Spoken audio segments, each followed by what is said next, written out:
네, 안녕하세요. 고수비책 시청자 여러분. 네, 다시 만나뵙게 돼서 반갑고요. 저는 TMV 어드바이저 김지엽 센터장입니다. 오늘은 저희 회사에서 진행하고 있는 그 부채 솔루션 5번째 시간인데요. 사례별 공유 시간으로는 4번째인 것 같습니다. 앞서 저희 직원들이 많은 사례들을 말씀드렸는데, 오늘은 좀 그분들이 그 부채 원인별 사례를 말씀드렸다면, 오늘은 좀 다른 방향의, 본인이 원인이 아닌 그 부모님의 부채로 인한 자녀들의 그런 상담 케이스들을 말씀드리도록 하겠습니다. 예, 잠시 후에 다시 뵙겠습니다.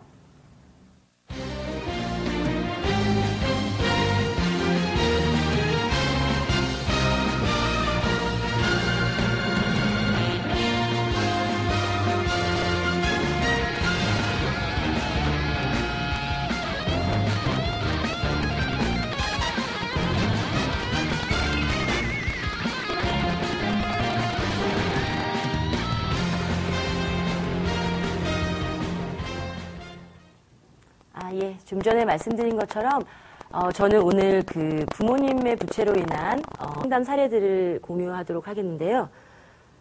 지금 보시면 제가 최근에 상담을 하다 보면 제가 6년 동안 상담을 하고 있는데 최근 들어서는 상담 사례들에서 가정 부채에 대한 상담이 특히 더 많아졌다라는 생각이 들고 있습니다. 저희 회사에서도 그런 문제점들에 대한 인식의 일환으로 부채 솔루션에 대한 많은 상담 사례들을 공유하면서 해결책에 좀 도움이 되고자 고수비책과 더불어 이런 코너를 만들었는데요.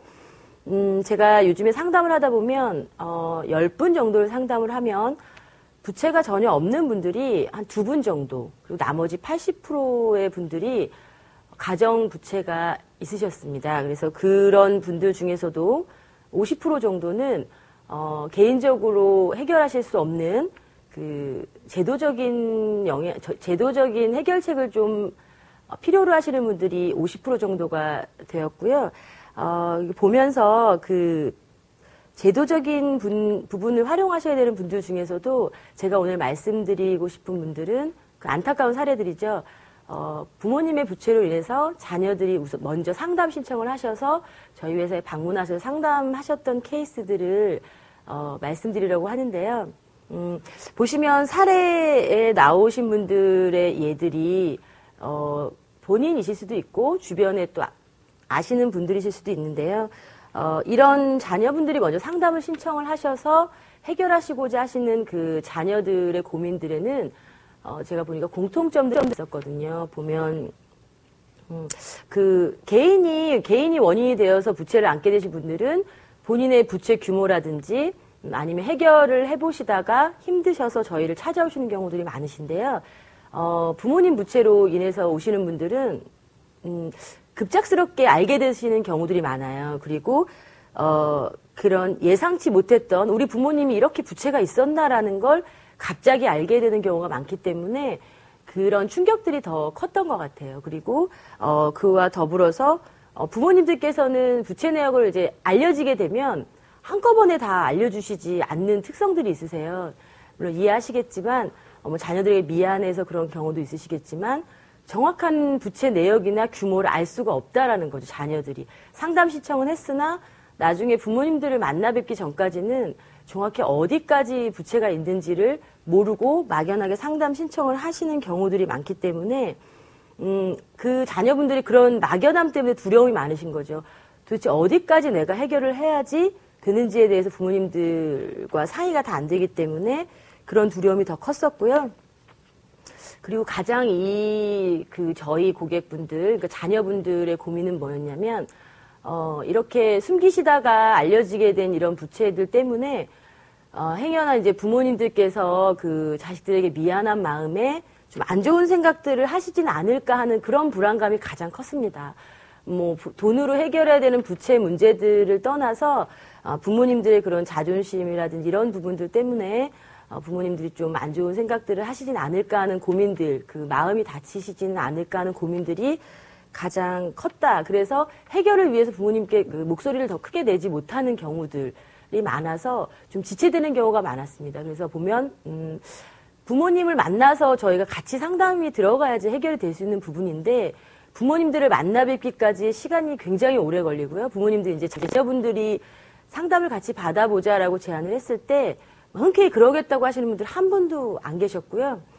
오시는 데까지 시간도 걸리고 좀 무거운 부채들이 많으셨기 때문에 제도적 도움을 받아야 되는 분들이 계신데 그분들이 이제 일단 뭐 본인들 위주의 어떤 경제 활동에서 약간 벗어나신 거에 대한 그런 그 박탈감 같은 것도 있으신데 이런 해결을 또 자식을 통해서 해야 된다라는 것들 때문에 좀 꺼려 하시는 부분들이 많았다는 그런 공통점들이 있었고 좀 안타까운 점들이 있었던 공통점이 있었고요.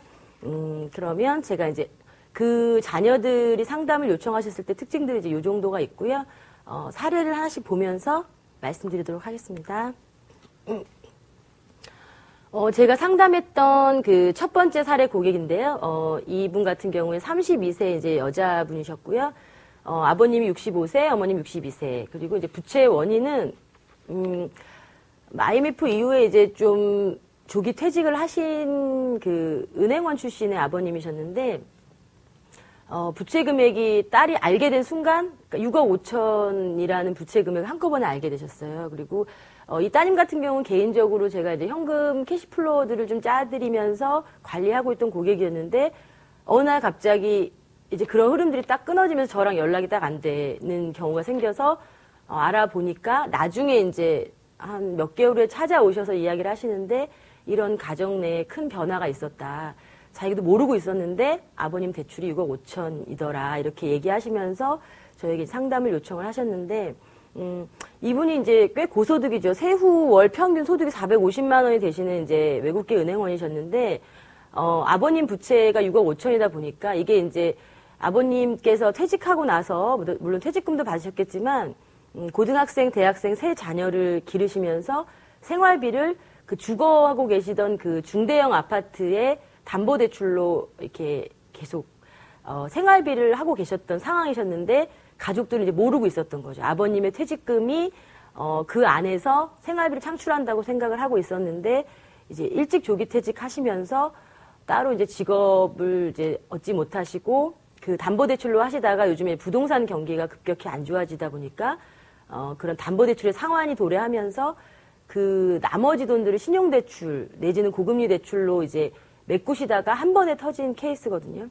그래서 이 사례 그 따님 같은 경우에는 미혼이신데 이제 결혼 계획이나 이런 것들이 다 무너지신 케이스고요. 그래서 이제 6억 5천이라는 돈에 대해서 이제 이자만 350만 원 정도를 갑자기 이제 이 딸이 부담을 하는 경우가 되었고 부모님의 생활비도 50만 원 정도를 본인이 이제 부담을 하게 되었습니다. 이제 이 소식을 이제 갑자기 접한 그 딸의 충격도 컸지만 그 아버님을 설득해서 이제 저희 회사까지 모시고 오기까지가 한 2, 3개월 정도의 기간이 걸렸고요. 아버님이 이제 계속 이제 혼자 해결해 보시려고 하다가 선택하신 방법이 지금 이제 파산 신청을 하셨고 그 거주 부동산 이제 경매 진행 중인데 아직 완전하게 해결되진 않았지만 저희가 이제 솔루션을 제시해 주신 부분들을 받아들이고 하시는데 6, 7개월이 걸렸고 완벽하게 이제 부채에 관련된 부담에서 벗어나지는 아직 못하셨지만 해결 중이시고 이렇게 파산 신청을 하고 경매의 부동산이 넘겨지면서 그 따님의 그 현금 흐름은 이제 이자 상환에서는 좀 벗어났기 때문에 뭐 예전 같은 그런 계획을 세울 수는 없으셨지만 한결 좀 얼굴이 밝아지셨어요. 요즘에 뵈면 그 처음에 이제 뭐 와서 우시기도 하고 근심했던 얼굴에서 이제 아버님도 또 마음을 좀 잡으시고 해서 좀 좋아진 케이스고요. 저희 이제 고객님이시니까 끝까지 해결을 같이 도와드릴 예정입니다. 이제 이런 사례가 하나 있었고요. 잘 해결됐으면 좋겠습니다. 저도. 예, 그리고 두 번째 사례 같은 경우에는 좀 비슷한 사례여가지고 제가 이제 말씀을 드리는데요. 오늘 좀 지난번에 제가 방송에 좀 재밌는 얘기 많이 했던 것 같은데 오늘 좀 우울하네요. 처음부터. 두 번째 사례는 그 25세 되신 이제 남자분이신데 이 댁도 마찬가지로 그 부채 원인은 그 앞서 말씀드린 댁과 똑같이 그 아버님께서 2006년에 퇴직을 하셨는데 대기업에 다니시다가 퇴직을 하셨는데 퇴직하신 이유는 이제 아내분께서 좀 병이 있으셔가지고 이제 병 간호차 퇴직을 하시고 퇴직금으로 생활하시다가 또 이제 부족하게 되신 거죠. 그래서 가지고 계신 부동산의 담보대출로 생활비를 계속. 그러니까 제가 상담을 하면서 보니까 그 예전 저희 아버님들 세대에서는 그 경제적 부담이나 이런 것들에 대해서 그 나머지 식구들이 알게 되고 같이 부담하게 되고 하는 부분들에 대해서 굉장히 혼자 해결하시려고 하시는 부분들이 많으셨던 것 같아요. 이렇게 발생이 되고 오픈이 되기 전까지는 다른 가족들은 거의 모르고 있었다라는 부분들이 공통적이었던 것 같아요. 그래서 이 댁의 안타까운 상황은 지금 이 댁도 지금 5, 6년 정도를 그 담보대출을 통해서 생활비를 조달을 하셨는데 여기도 이제 고등학생, 대학생이었던 자녀가 둘이 있으셨는데 이제 둘째 자녀가 미처 지금 이 일이 터지기까지 그 학업을 마치지 못하신 상황이에요. 그 남자 그 아드님들이기 때문에 군대 제대하고 이제 편입과 복학을 해야 되는데 그게 지금 힘들어진 상황이어서 지금 원하지 않는 게 취업을 하시게 된 거죠. 그래서 지금 월 100만 원 정도 그 아르바이트비로 버신 돈을 생활비와 본인 이제 편입 준비금으로 쓰셔야 되는 상황이거든요. 안타까웠는데 이댁 같은 경우에는 이렇게 저희 회사로 오셔서 상담 받기 전까지는 부동산을 처분하셔야 된다는 생각을 전혀 못 하시고 막연한 희망을 가지고 계셨던 것 같아요. 나아지겠지. 근데 더 이상은 담보대출도 나오지 않고 그 고금리 신용대출로 넘어가는 상황이었기 때문에 심각한 상황이 이제 초래되고 있었는데, 그러니까 저희가 제시해드린 솔루션은 부동산 처분에 대한 것을 이제 말씀을 드렸는데, 평생에 본인들이 만들어 온 그런 자산이라고 생각하시는 부동산에 대해서 그 처분하셔야 된다라는 것들을 좀 받아들이셔서 중대한 결정을 내셔서 지금 처분 중이시거든요. 그러니까 좋은 소식이 들리시긴 하시더라고요. 처분이 잘 될 것 같아서 해결을 하시게 되고 저희가 봤을 때는 그냥 제안을 뭐 부동산을 처분하시는 게 좋습니다라는 한마디지만 그 받아들이시는 고객님들 입장에서는 그 평생 나에게 내가 쌓아온 이 자산, 유일한 자산인 부동산을 처분해야 된다는 굉장한 좀 마음의 충격이셨던 것 같아요. 그래도 잘 받아들이시고 해결을 하셔서 이 자녀분의 부담이 좀 덜해지지 않을까, 좀 빨리 더 이제 학업에 매진할 수 있는 상황이 됐으면 좋겠다라는 생각이고요.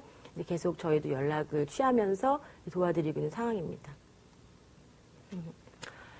그리고 세 번째 저희 고객 같은 경우에는 29세 여자분이신데, 이 댁도 지금, 아버님께서 좀 일찍 퇴직을 하셔서, 개인 사업을 시작을 하셨는데, 일찍 퇴직하신 분들의 공통점이 그 직업 교육이 제대로 되어 있지 않고 그 사업에 대한 막연한 그런 어떤 생각들이 있으셔서, 물론 잘해보시려고 다 시작은 하시겠지만, 그 오랜 직장 생활 끝에 사업을 5, 60대에 시작하시는 분들 같은 경우에는 성공 사례보다는 실패 사례가 상당히 많았다라는 통계가 있고요. 이 댁도 지금 2007년에 퇴직하셔서 뭐 2, 3년 동안은 잘 유지를 하셨지만, 그러니까 작년에 이제 사업 실패로 인해서 4억이라는 대출을 안게 되셨는데, 이 댁도 지금 따님께서 저희 회사로 이제 상담을 오신 사례인데, 본인이 그 서울에서 따로 생활을 하고 계신데 부모님의 상황이 급작스럽게 이렇게 변동이 되다 보니까 그 대기업 대리로 지금 근무하고 계신데 이분도 꽤 고소득이거든요. 그 세후 그 여자분이신데 월소득이 300만 원 정도 되시는데 이 중에 150만 원 정도를 부모님께 생활비로 보내드리고 계시더라고요. 그래서 이분도 이제 생각이 나는데요. 제가 상담했던 모습들이 생각이 나는데 마음이 아파서, 그러니까 부모님들의 상황이 마음이 아파서 눈물 짓고 하긴 하셨는데, 저희가 제시해드린 솔루션에서는 그 아버님이 이제 개인 회생 이런 신청을 해서 제도적인 도움을 좀 받아야 되시는 상황임에도 불구하고, 방문을 좀 앞서서 오셨던 그 아버님처럼 굉장히 꺼려 하시더라고요. 그리고 이제 본인이 해결할 수 있다라고 말씀을 하시는데, 여러 가지 상황으로는, 누가 봐도 해결을 스스로 하실 수 없는 상황이시죠. 그런데, 저희에게 상담 오시기를 좀 꺼려 하시고, 그 자녀분을 안심시키긴 하시는데, 자녀분 입장이나 저희 입장이나, 마찬가지죠. 어쩔 수 없는 상황이라 말씀을 드렸고,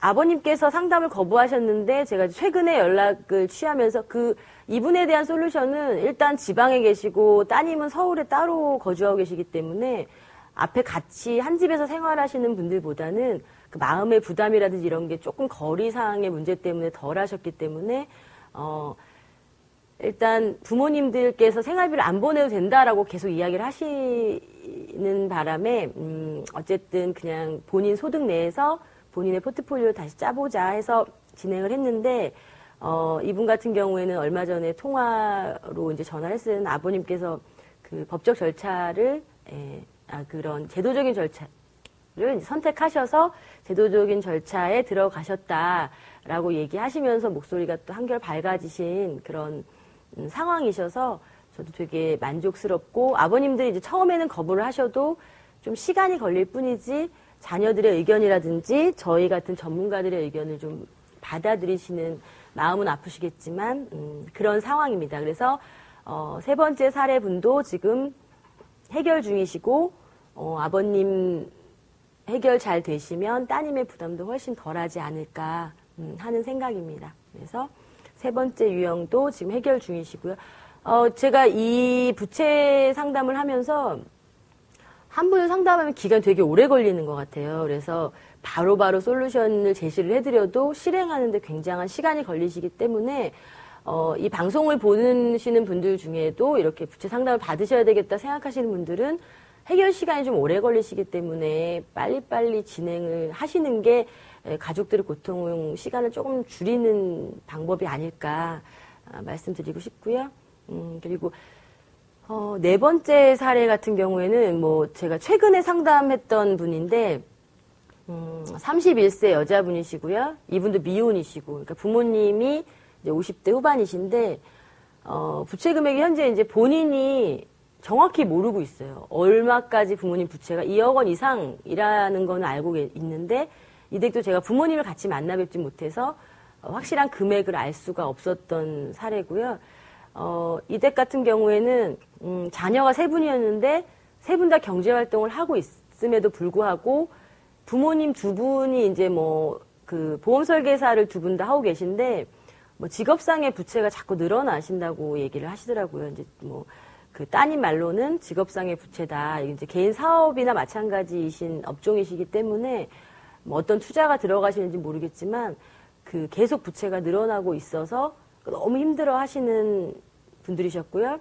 행정직 공무원으로 지금 일하고 계셨는데 월소득이 140만 원 정도 되셨는데 본인이 부채 관련해서 부담해야 되는 금액이 120만 원 정도였습니다. 여기서 그 부모님 부채로 인해서 그 신용불량이 되셨기 때문에 그 고금리 대출, 그 우리가 쉽게 말하는 제2금융권 내지는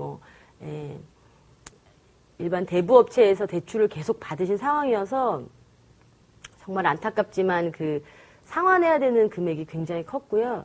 그 부모님 생활비를 지원하시기 위해서 이제 가족들이 아르바이트도 조금씩 하시고 이런 상황인데 도저히 해결의 어떤 대책이 없는 그런 가정이셨고, 제가 이분들께 이제 솔루션으로 제안해드렸던 거는, 부모님이 이제 동종업계에 두 분 다 계시기 때문에 그 사업상의 부채, 직업상의 부채가 계속 가중되는 것 같다는 생각들 때문에 그러니까 두 분 중에 한 분이라도 좀 직업을 바꾸셔가지고 고정급이 나오는 일을 하시는 게 좋을 것 같다라고 말씀을 드렸고, 이 댁 같은 경우에는 지금 아버님하고 지금 여기 사례에 나와 있는 큰따님이 개인 회생 신청을 하셔서 지금 해결을 하고 계신 중이거든요. 이제 좀 빨리 해결이 되신 케이스여가지고 그 고금리 대출들을 이제 개인 회생 절차에 따라서 원금 상환만 7년 동안 하는 그런 이제 제도적인 이제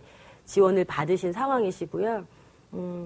너무 안타까운 거는 이분 같은 경우에는 지금 3월에 결혼을 예정하고 계신데, 제가 이분께 강력히 말씀드린 건, 아까도 말씀드렸지만 한 공간에서 같이 생활할 때는 그 한 가족의 그 어려움이나 이런 것들을 외면하기 굉장히 어렵습니다. 근데 이분 같은 경우는 결혼을 통해서 새로운 가정을 꾸리고 사셔야 되기 때문에, 당분간은 미혼의 그 동생들이 있기 때문에 당분간은 본인이 경제적으로 이런 회생 때문에 개인 회생 때문에 발생된 그 원금 상환 기간이 끝날 때까지만이라도 조금 떨어져서 객관적으로 좀 봐야 되지 않나라고 솔루션을 제시를 했어요. 그래서 지금 이 댁 같은 경우에는 그 부모님 부채로 해서 온 가족이 지금 신용불량이 되어 있는 상황이기 때문에 더 나아가서는 그 새로 이제 결혼하시는 배우자분이라든지 더 넓게는 그 배우자분의 한 가정까지, 그러니까 온 가족의 연대 부채가 그 두 가정으로 확산되는 일을 좀 막아야 되는 상황이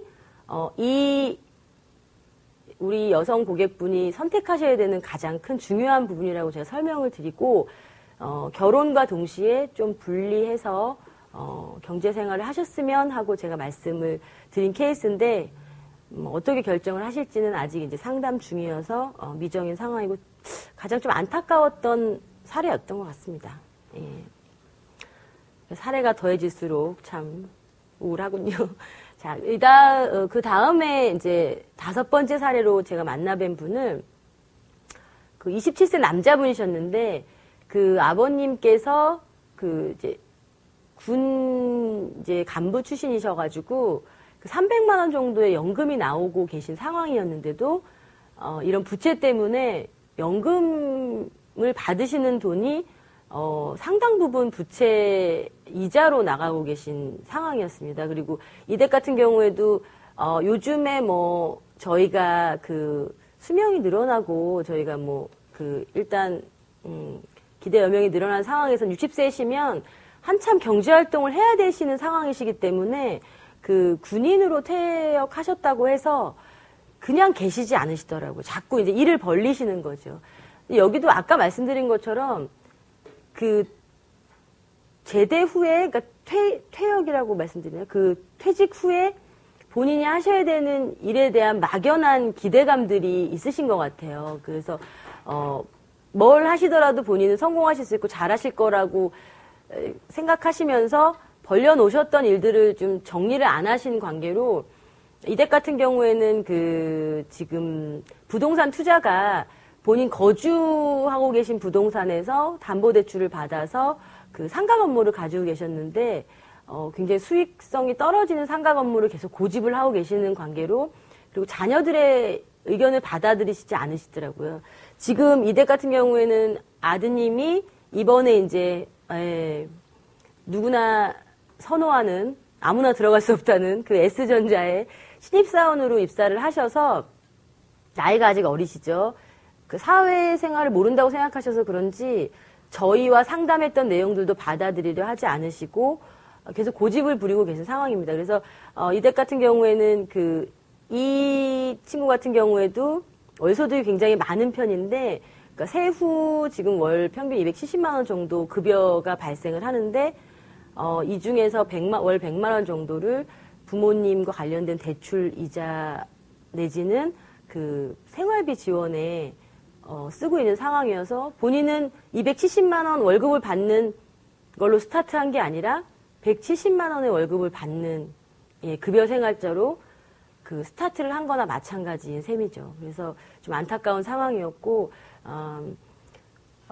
이 친구 같은 경우에는 그 대기업에서 해주는 그 회사 직원을 위한 저리 대출을 입사와 동시에 받게 되었습니다. 진짜 안타까운 상황인데 부모님이 가지고 계신 그 대출 이자와 계산을 해본 후에 부모님과 이렇게 결정을 하셔서 회사에서 해주시는 저리 대출을 활용을 시작을 하셨고요. 그리고 이제 부동산 매매를 제가 지금 가지고 계신 그 수익형 부동산이라고 생각하시지만 수익률이 굉장히 떨어지고 향후에 더 수익률이 올라갈 가능성이 없는 지역에 가지고 계신 부동산이기 때문에 제가 매도를 전문가 의견을 받아서 그 매도를 하시는 걸 권해드렸는데 아직은 움직이시지 않으시더라고요. 근데 이제 지속적으로 저희 상담 온 자녀분을 통해서 부모님을 한번 만나 뵈야 되는 상황인 것 같고요.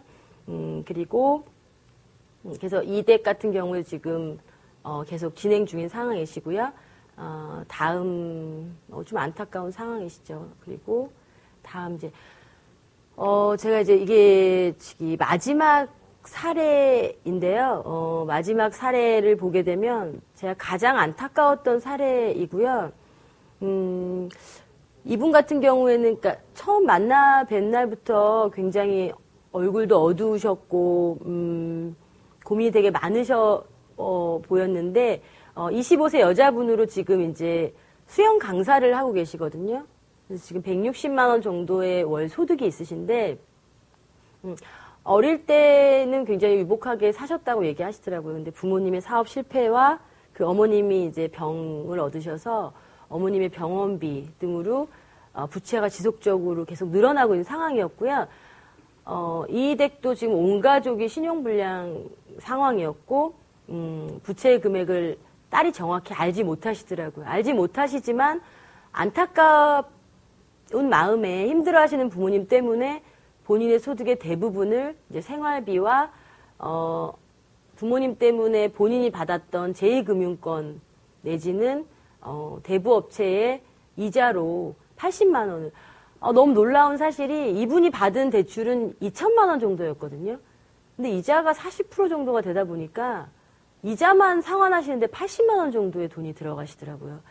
저희가 해드릴 수 있는 건 다른 게 없었고요.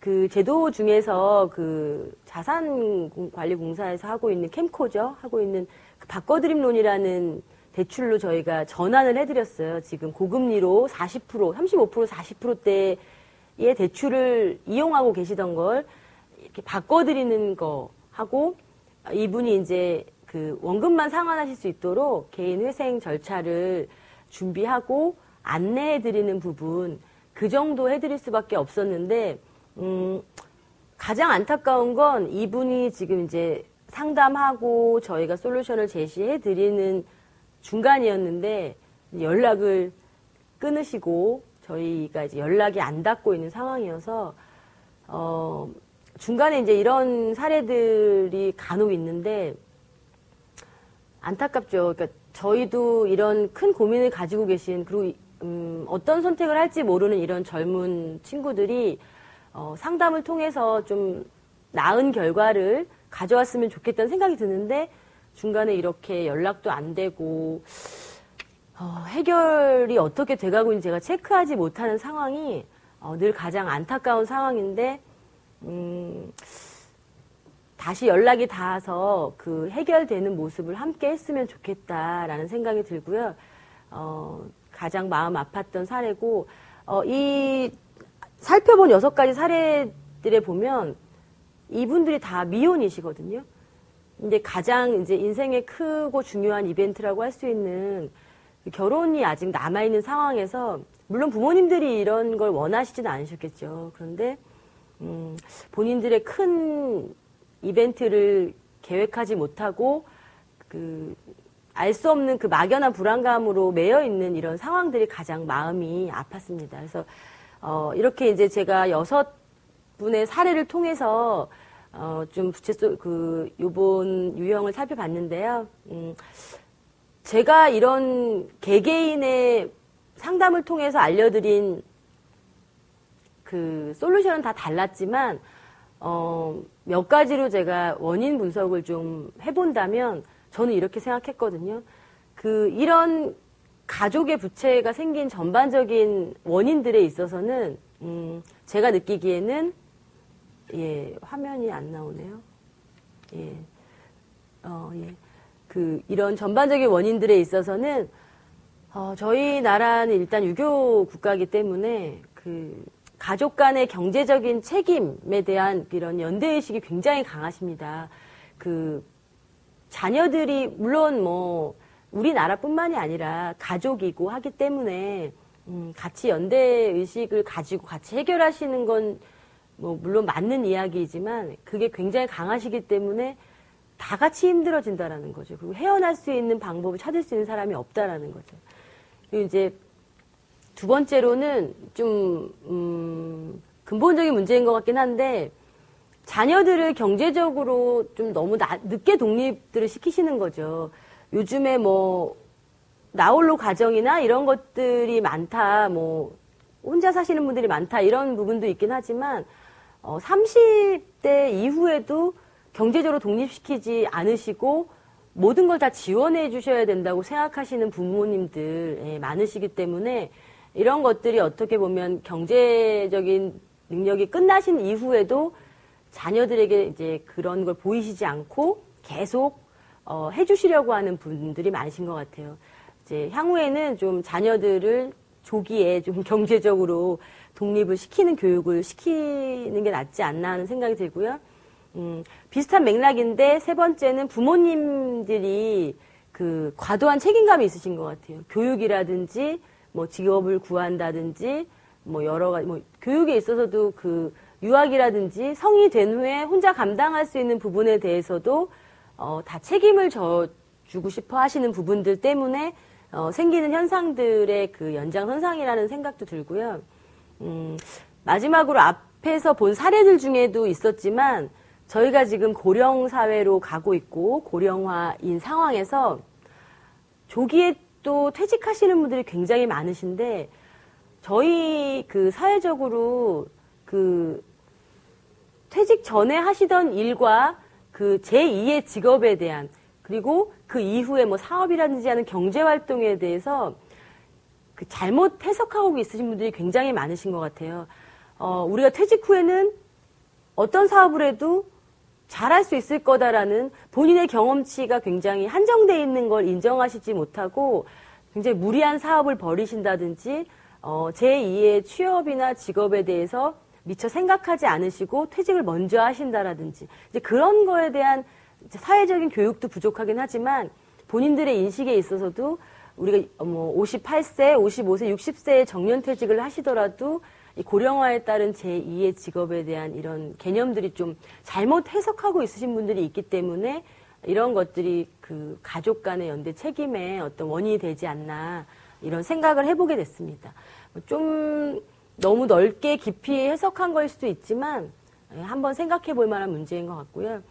이런 원인들 때문에 생긴 가족의 연대 부채에 있어서 그 해결책을 물론 저희가 개인 재무 상담사이기 때문에 각 가정과 개인의 상황에 맞게 저희가 솔루션을 제시해 드려야 되겠지만 앞서 저희 직원들이 이제 말씀하신 부분들 다 뭐 앞에 프로그램 내용들을 보시면 구체적인 숫자적인 수치적인 그런 부분들은 굉장히 잘 많이들 설명을 해주셨습니다. 근데 일단 저희는 가족 내 부채 문제에 대해서 오늘은 제가 다루고 있기 때문에 좀 크게 해결책을 좀 사회적으로 보자면 구체적인 해결책들은 개개인에 따라 틀리겠지만 이런 전반적인 문제가 발생하는 것들은 사회적인 해결책이 제가 볼 때는 그 앞서서 제가 예전에 먼저 방송에서도 말씀드렸는데 조기 경제교육이나 그 아이들이 어릴 때부터의 경제에 대한 교육이라든지 또한 시작이 중요한 게 아니라 지속적인 경제교육이 없는 저희 현실이 뭐 여러분들도 다 같이 느끼시겠지만 조기 경제교육이 없다라는 거 그때도 말씀드렸는데 제가 기억하실지 모르겠지만 뭐 그 이후에 신문에 다시 나왔더라고요. 고등학교의 경제 과목이 그때 없앤다, 폐지한다. 제가 심각한 문제라고 말씀을 드렸는데 그 이후에 다시 또 부활을 그냥 지속을 하겠다라고 이야기를 그런 기사가 난 걸 봤는데 그 고등학교 경제 교과서도 중요하지만 우리 아이들이 어릴 때부터 부모님이나 사회적인 어떤 기관을 통해서 조기 경제 교육이 필요하지 않나. 그리고 지속적으로 그 연령대에 맞는 그 지속적인 경제 교육이 필요하다라는 생각이 들고요. 사회적인 해결책에 있어서. 그리고 또 이제 앞서 말씀드린 것처럼 조기 퇴직자라든지 뭐 정년퇴직을 하신 분들도 마찬가지시고 정년퇴직의 나이가 조기 퇴직입니다. 제가 봤을 때는 은퇴 연령이 그 실제적으로 하고 있는 일에서 은퇴하는 연령이 지금 상대적인 연령이 너무 젊은 거죠. 60대, 70대 되셔도 충분히 일하실 수 있는 상황이신데 이제 뭐 은퇴하고 뭐 열심히 일하셨기 때문에 이제 쉬신다. 한 40년을 쉬셔야 되거든요. 60에 은퇴하셔도 40년 기간 동안 쉬셔야 되는데 뭐 현금 흐름 없이 들어오는 지속적인 뭐 수입 없이 준비된 연금 없이 40년을 쉬신다는 건 정말 재앙이죠, 재앙. 그래서 사회적 해결책 중에 하나는 이런 조기 퇴직자들에 대해서 직업 교육이라든지 일자리 창출이라든지 내지는 사업을 원하시는 분들에 대한 철저한 준비 이런 것들에 대한 제도적인 마련이 꼭 필요하다는 생각이 들고 있고요. 저희가 그 청년 실업 문제도 일단 굉장히 심각한 문제지만 그건 오늘 다룰 주제랑 좀 다르기 때문에 이제 향후에 또 기회가 있으면은 저희가 말씀을 드리겠지만 이런 부모님들의 조기 퇴직 이후에 예상치 않았던 사업 실패라든지 끊겨버린 생활비 현금 흐름이라든지 이런 것들 때문에 부채가 발생을 하게 되는 것 같습니다. 이런 것들에 대해서 좀 사회적인 해결책이 필요하지 않을까 하고 생각을 하고 있고요. 그리고 제가 3번은 뭐 1번이랑 비슷할 수 있는데 연령별 경제 기초교육을 활성화해야 된다라고 말씀을 드렸는데 제가 이제 고객님들 상담을 하다 보면 연령별로 필요하시거나 아셔야 되는 부분들이 굉장히 많음에도 불구하고 학교에 다닐 때의 경제교육 내지는 사회생활을 하면서 회사에서 시켜줬던 경제교육, 물론 운 좋은 케이스들이시죠. 그런 분들이 나중에 그러니까 우리가 노년에도 아셔야 되고 은퇴 시점에서도 아셔야 되고 그 연령대별로 기초적으로 아셔야 되는 부분들에 대한 교육이 전혀 없다라는 거죠. 뭐 들어본 적이 없어요. 제가 연령대별로 경제교육이 따로 있는 걸 본 적이 없는데 그러니까 제 개인적인 소견만은 아니라는 생각이 들고요. 이런 사회적인 해결책에 대해서 근본적으로 이런 것들이 필요하다는 생각이 들고요. 그리고 요즘에 제가 그 부채 관련된 분들을 상담하면서 정말 황당했던 경우들이 대출이 야기시킬 수 있는 그 다음의 문제들에 대해서 생각하시지 못하고 대출이 어떤 거라는 거, 어떤 영향을 줄 수 있고 그 고금리 대출이 나중에 나와 내 가족에게 어떤 힘든 상황을 줄 수 있다라는 거에 대한 걸 생각하시지 않고 대출을 정확히 알지 못하시고 손쉽게 우리가 전화로 대출해주고 이런 것들을 손쉽게 받을 수 있다라는 것 때문에 일단 대출을 받고 보시는 분들이 많거든요. 그리고 대출을 받았을 때 그 대출을 금리를 갈아타야 되는 거고 어떤 식의 내가 지금 가지고 있는 대출에서 얼만큼 줄일 수 있는지에 대한 그런 정확한 생각들이 없이 무조건 받으시는 분들이 많더라는 거죠. 이런 대출을 받으실 때도 정확히 금리가 어떻게 되며 1년이 지났을 때 원금 상환 부담이 어떻게 되며 이런 것들을 자세히 알아보시지도 않고 급한 상황에 대출을 해준다라는 말 하나만 믿고 대출을 받아버리시는 거죠. 며칠 전에 이제 제가 상담한 사례에서도 뭐 부동산에서도 그런 경우들이 있으세요. 아파트를 이제 저희가 이제 그 요즘에 뭐 미분양 아파트들도 많으니까 중도금 무이자 대출을 해드립니다. 뭐 그 처음에 이제 계약금 3천만 원만 있으시면 됩니다. 계약금 5천만 원만 있으시면 됩니다. 입주 시점까지 전혀 부담 없습니다. 그것까지만 들으시고 무조건 분양을 받아놓으신 분들이 있으신 거예요. 그럼 이걸 어떻게 나중에 입주 시점에 어떻게 갚으시려고 생각하셨나요? 은행에서 그냥 해준다라고 인식하시는 그 50대 정도 되신 군인분이셨는데 정말 안타까웠고요. 상환에 대한 계획이라든지 아니면 내가 받은 대출이 몇 프로고 어떻게 상환해야 된다는 계획이 전혀 없이 지금 대출이 된다라는 것만으로 대출 받으셨던 케이스이시거든요. 그래서 이런 대출이 어떤 것이다라는 거에 대한 것도 사회적인 교육이 꼭 필요하다라는 생각이 이제 대출 관련 상담을 하면서 느끼게 된 좀 커다란 사회적인 문제였던 것 같습니다. 사회적인 해결책은 뭐 저희 한두 사람의 목소리로 되는 건 아니겠지만 지속적으로 이런 것들을 인식하고 이런 것들이 필요하다라는 목소리를 좀 냈으면 하고, 그러니까 저희 회사에서도 그런 취지에서 이번에 이제 부채 솔루션에 대한 이런 사업을 진행하고 있다고 생각이 들고요. 그리고 조금 지엽적인 부분일 수도 있는데, 가정 내에서도 이제 사회적인 해결 이외에 가정 내에서도 해결책을 좀 찾아보자면, 그 부모님들이 자녀 교육이라든지 양육에 대한 비용들 부담 때문에 본인의 은퇴자금 준비를 못하고 계신 경우가 굉장히 많으시죠. 근데 앞서 사례에서 자녀들의 부담이라든지 이런 충격들로 봤을 때 은퇴자금을 동시에 준비하시지 않으시면 자녀 교육비와 양육비에 들인 비용 이상의 자녀들의 그 부담이 부메랑처럼 날아온다라는 거죠.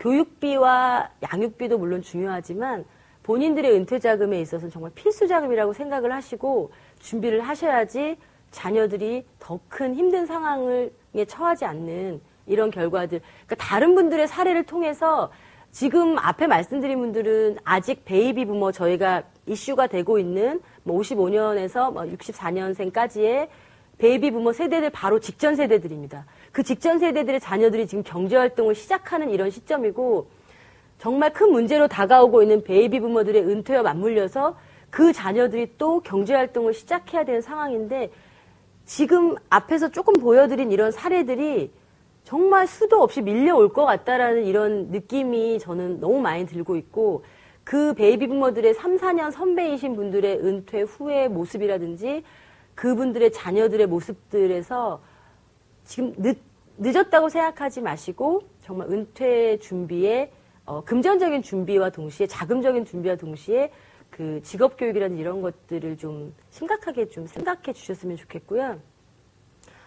그리고 이번 저희가 또 잘 못하고 있는 부분이 가족 내에 이런 경제적인 문제들이 있을 때는 굉장히 감추시고 아이들을 모르게 하시고 같이 걱정할까봐 공유를 안 하시는 부모님들이 대다수이신 경우가 많으신데,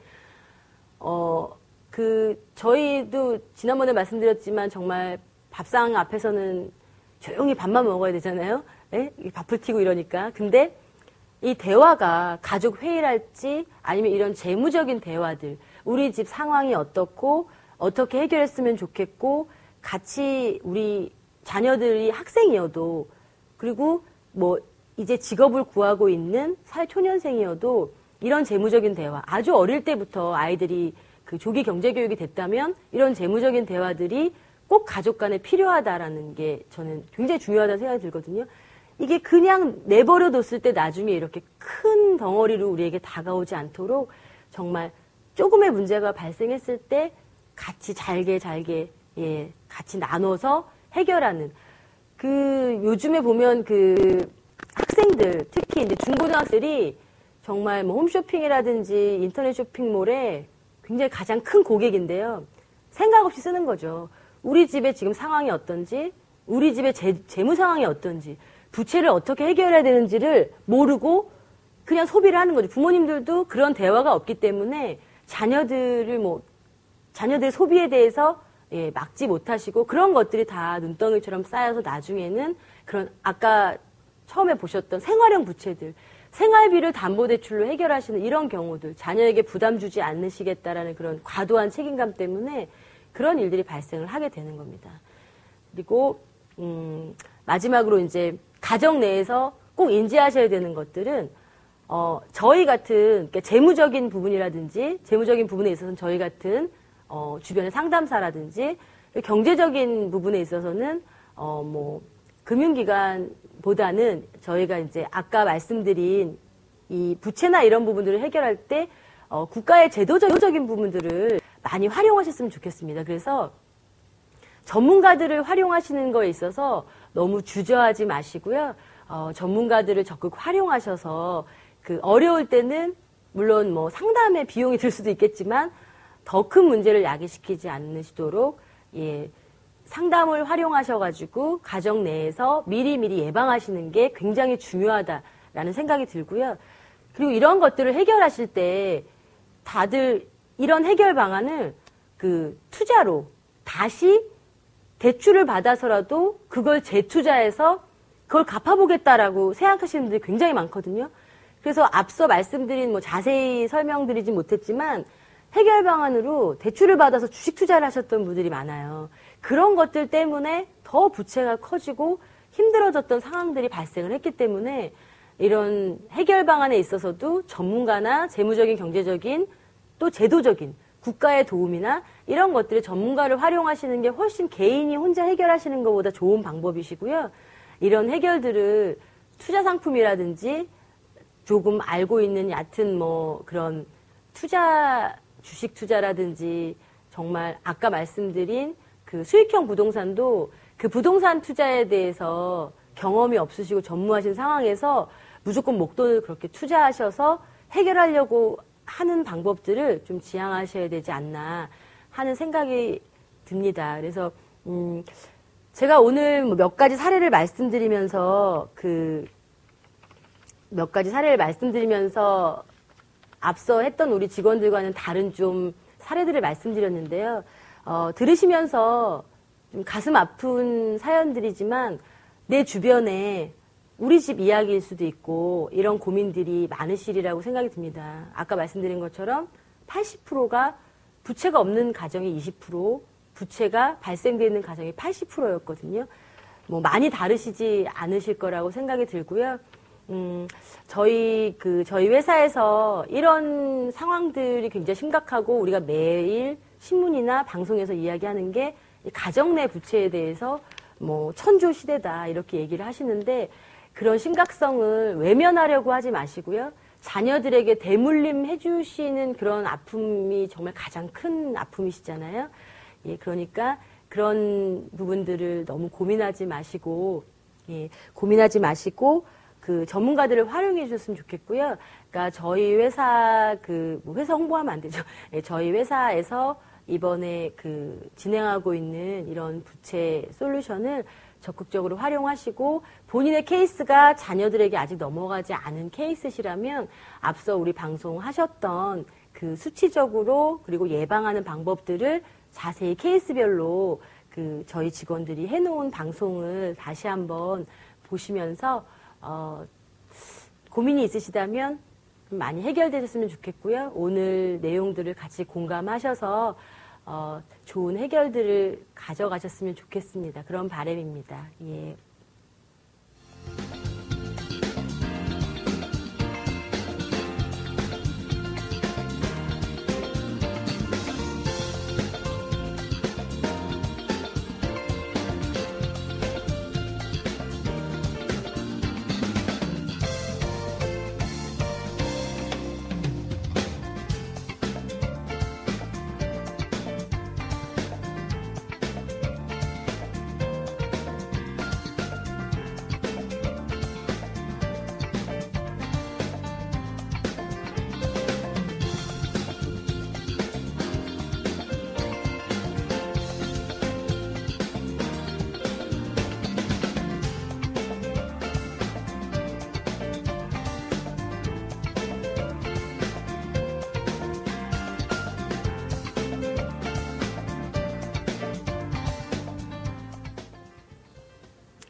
예, 제가 오늘 준비한 내용 말씀 다 드렸고요.